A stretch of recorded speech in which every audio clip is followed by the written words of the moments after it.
안녕하십니까 시청자 여러분. 허풍을 떨지 않고 중도방송을 견제하는 정치타운의 제랄입니다. 오늘은 갑작스럽게 조국 법무장관이 사퇴를 하였습니다. 가족의 검찰 수사에도 표정 하나 편함이 없이 국민 여론, 검찰개혁 운운하면서 장관직을 수행해오던 그가 갑작스럽게 사퇴한 진짜 이유가 무엇일까에 대해서 나름대로 진단해 보았습니다. 그 첫 번째 이유로 여당인 더불어민주당이 표면적으로 조국 살리기를 올인하는 것처럼 보였지만 실제로 내부에서는 본인의 총선을 격정하는 의원들이 더 많은 것으로 알려졌다고 합니다. 조국 사태가 내년 4월 총선에 미칠 악영을 염려해서도 늦어도 11월 안에는 조 장관을 정리해야 한다는 의견이 많았다는 소리입니다. 민주당 관계자는 지금의 국론 분열 상황이 문재인 대통령이나 민주당 모두에게 좋지 않다며 당청이 힘을 합쳐 검찰개혁의 성과를 내고 빠르게 조 장관이 명예롭게 퇴진한다는 얘기가 나오면서 관심이 크게 작용했던 것입니다. 실제로 조국 사태 이후 역대 대통령 중 가장 높은 지지율 81%로 출발한 문 정권이 임기 중반을 넘기면서 41% 반토막이 났기 때문입니다.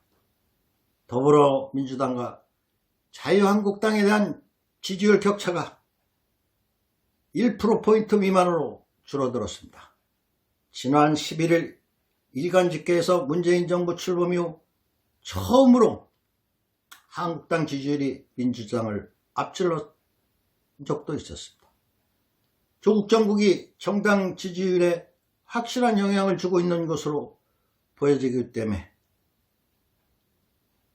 이처럼 그간 상당한 우위를 보이던 민주당 지지율이 하락하고 한국당 지지율이 상승세를 타면서 두 당의 격차가 현 정부 들어 최소 범위로 좁혀졌다는 여론조사가 마침 14일 나왔기 때문입니다. 특히 문재인 대통령 국정 지지도가 41.4%까지 내려앉으며 취임 최저치를 기록을 했습니다. 리얼미터가 YTN 의뢰로 지난 7일과 8일, 10일과 11일 전국 19세 이상 성인 2,500명 정도를 대상으로 조사한 결과 민주당 지지율은 총전보다 3.0%포인트 하락했고 또한 한국당은 1.2%로 상승을 해서 36.6% 대 34.4%가 나서 1.몇% 차이가 났기 때문이다.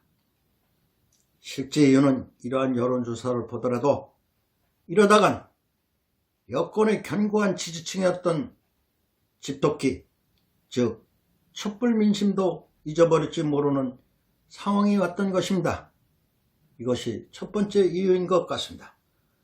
두 번째로 왜 오늘 14일 사표를 냈느냐. 내일 15일이 법무장관 국정감사의 날이었습니다.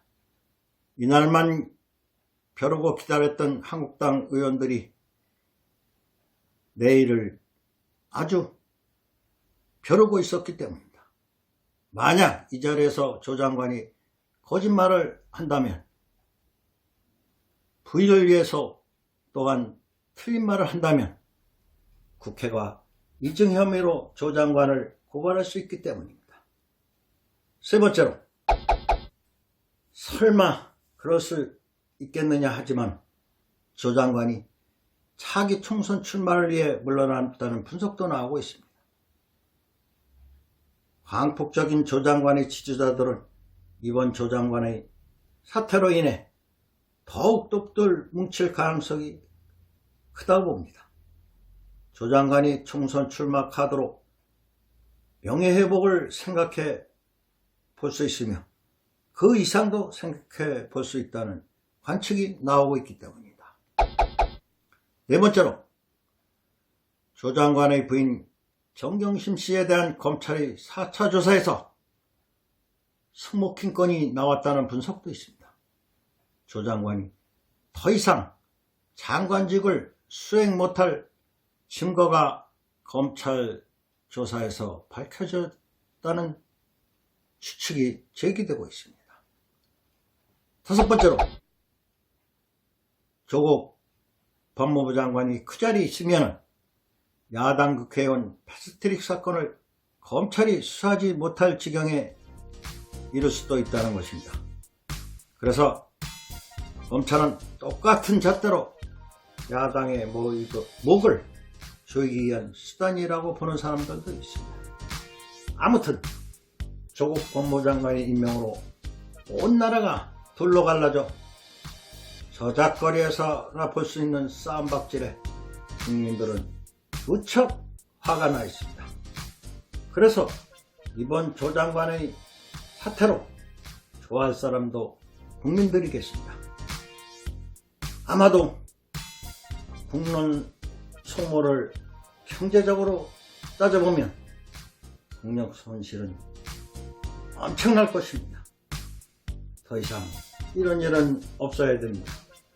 물론 검찰개혁은 역대 어느 정부에서 이뤄내지 못했던 것을 조국이란 카드로 검찰개혁을 할 수 있다는 모멘텀을 인정해 줘야 합니다. 이것 하나만은 인정해서 검찰개혁을 완벽하게 해내야 될 것입니다. 지금까지 정치타운의 제너럴 윤이었습니다. 여러분 감사합니다.